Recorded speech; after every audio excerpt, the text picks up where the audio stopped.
Hello everyone, let's talk about ghost towns. Abandoned settlements, each with their own sad story, draw tourists from all over the world. Lovers of all the things weird are attracted to the streets where nobody lives anymore. They enjoy the opportunity to experience the history of any ghost town. And frankly speaking, we kind of understand this desire. There's something frightening about them, yet fascinating at the same time. So let's take a walk through these creepy ghost towns together and learn their stories. Let's get it on.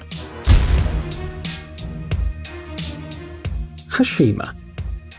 The island of Hashima is located in the East China Sea, about 15 kilometers from the Japanese city of Nagasaki. It was once just a rock sticking out of the water, but in the 19th century the Japanese discovered huge deposits of coal here. Since 1810, the coal industry started to develop here. 100 years later, Hashima became a major mining center and one of Japan's most important industrial facilities. The mines were in operation until 1974 when they ran out of coal. During this time, Hashima mines were one of the most densely populated places on the planet. According to some reports, in 1959, there were 5,259 people living here per 1 square kilometer, but the mines were closed, and within a few weeks, the island was completely abandoned, turning it into a ghost town.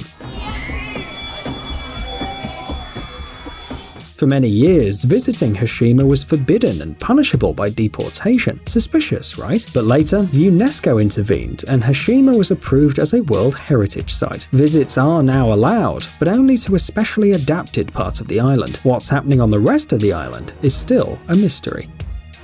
Bodie.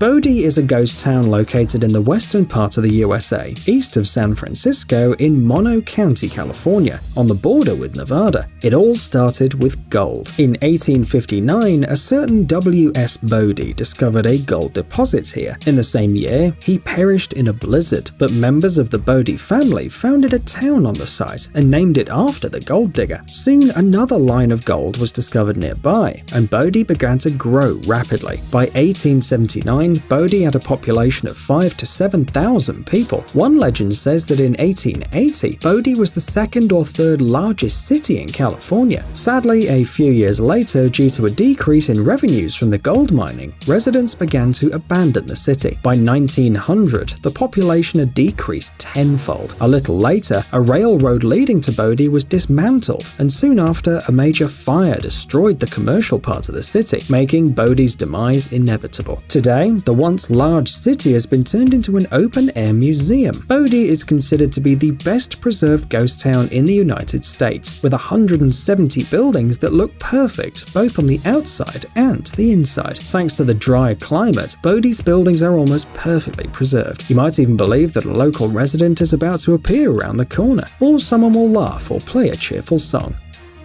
Pyramiden.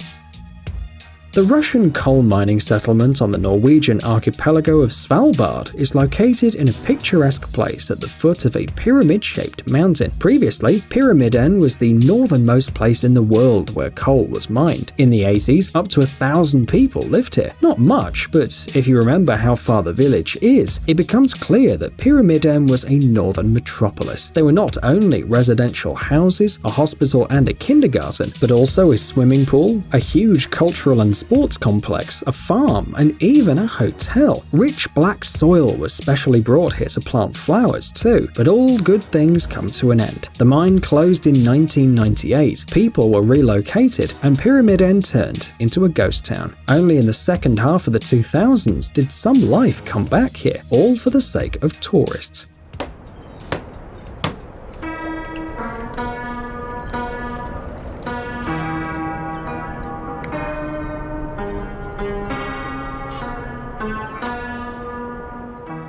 Now the locals claim that the village is not abandoned but preserved. However, there aren't many locals. In summer, the population of Pyramiden barely reaches 20 people, all of them just employees at the Tulip Hotel. Only the hotel, the boiler station, and the garage continue to work in this abandoned, or if you prefer, preserved town. In Pyramiden, there is no mobile service and no internet, and to communicate with the outside world, you have to use satellite phones. Akamara. 25 years ago, there were 5,000 people living in the town of Arkamara in Abkhazia. Now it has only 36. Not thousands, just 36 people, mostly elderly, who have nowhere to go. There used to be coal mines, a hospital, and a school in the village, but today everything looks abandoned. The school in Akamara closed in 1998. Animals roam through the city center, and they're fed by the remaining residents of the village because they are one of the few sources of food. There is a shop somewhere in town, but it's almost impossible to find. The Tvarcheli region, located in the mountains, was considered an elite place of residence. People waited several years to buy an apartment there. Today, beautiful, dying houses are buried under the vegetation, and the nature is gradually conquering back the place. Near Akamara, there are other ghost towns too, like Santuka, Polyana, and others. Today, tourists and post-apocalypse enthusiasts love to come here, but that won't save the village from slowly dying.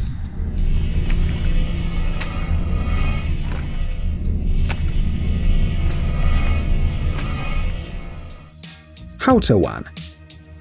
About 50 years ago, the Chinese village of Haotawan, located on an island in the eastern part of the country, was buzzing with life. There were about 2,000 fishermen living there with their families. The town was a major port, and fish was sent from here to the mainland. It looked like it was going to be like this forever, but the port gradually decayed, and the villagers soon began to leave the area. Eventually, there were only a few people left, those who had nowhere else to go. And then, nature did its job.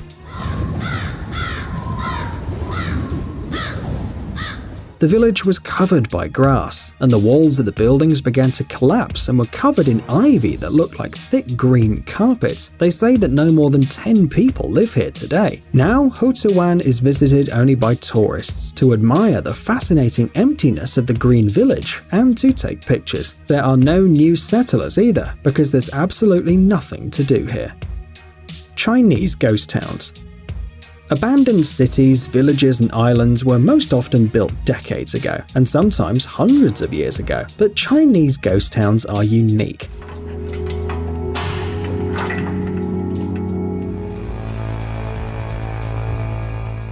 Empty apartment blocks, deserted streets with flashing traffic lights, hypermarkets without any goods or customers, kindergartens without children, universities without students, giant statues in the middle of empty squares, museums without exhibits or visitors. These towns were built quite recently, and certainly not for the filming of a new post-apocalyptic film. China is actively trying to urbanize, moving people from villages to cities. Well, trying to. The government allocates money. New cities are built, but then they remain empty. The problem is that apartments are just too expensive and people can't find jobs. Therefore, these new cities turn into ghost towns. However, they do not deteriorate with time. The government keeps a close eye on them. Lawns are mowed, streets are washed, and in some places there's even public transport. All in all, there is everything for life here, except for people. By the way, online, you can find an interesting theory about these cities. Some users claim that China is building empty megacities in case of war. In the event of a bomb attack, it'd be too expensive to restore the inhabited cities, so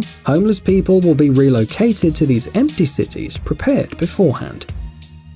Kolmanskop.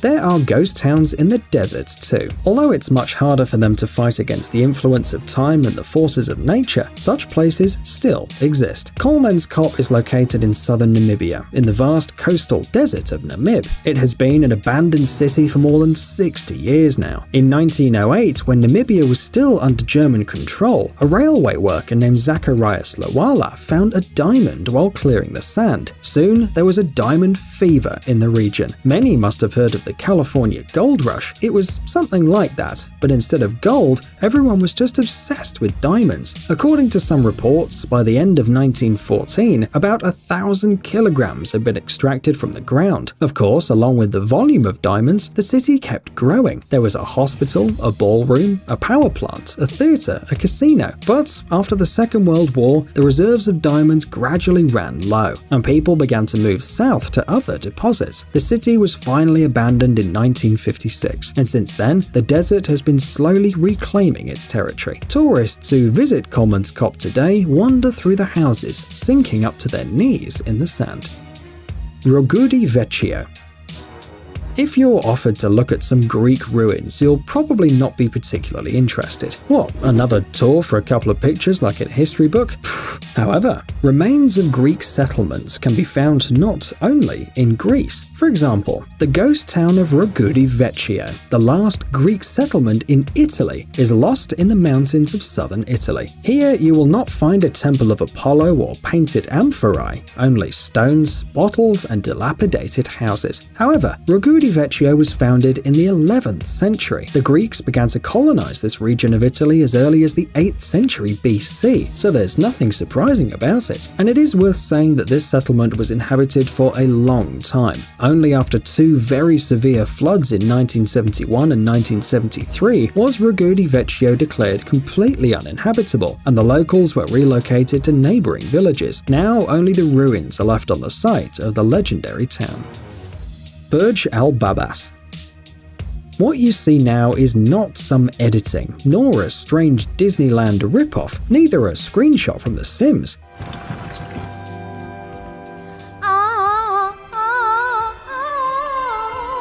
These are absolutely real villas built in Turkey, built and then abandoned. The construction of Burj Al Babas began in 2014. It was supposed to be a luxury town for the rich people with villas near the Turkish city of Mudurnu, and who doesn't feel like a king when they have a lot of money? This is probably why the developer decided to build mini castles instead of ordinary houses. The center of the complex was supposed to include a shopping center, a cinema, and other facilities open to residents. In general, it wasn't a bad idea, but the execution was very poor. The total cost of the project was more than $200 million, and each house would cost from $400,000 to $500,000. In several years, the Sarot Group managed to sell a few hundred houses to clients from Qatar, Kuwait, Bahrain, and Saudi Arabia, but soon the sales stopped and the company went bankrupt. According to the architect of the complex, this was related to the changes in oil prices. As of January 2019, 587 of the planned 732 houses had been completed, and today these tiny castles stand in the middle of nowhere, gradually collapsing.